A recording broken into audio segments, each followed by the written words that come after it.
د معون مبارکه سوره چې د قرآن عظیم الشان 107 سوره ده په مکې معظمې کې را نازله شوې ده. 7 مبارک آیاتونه لري. تلاوت او پښتو ترجمه یې له لومړي آیت څخه اورئ. بسم الله الرحمن الرحیم. د الله په نوم چې ډیر زیات مهربان پورا رحم لرونکی دی. ارأیت الذی یکذب بالدین. تا ولید هغه څوک چې د آخرت جزا او سزا ته دروغ وایي. فذلك الذي يدع اليتيم ولا يحض على طعام المسكين. دا هماغه څوک دی چې یتیم په سپکاوي سره شړي او د مسکین د ډوډۍ په ورکړه هڅونه نه کوي.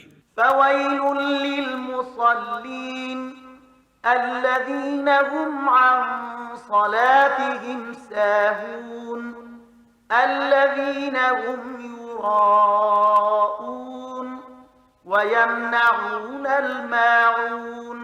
بیا تباهی ده د هغو لمونځ کوونکو لپاره چې له خپل مانځه څخه په غفلت کې لویدلي. هغه کسان چې ریا کوي او خلکو ته د عادي اړتیاو شیانو له ورکړې نه ډډه کوي.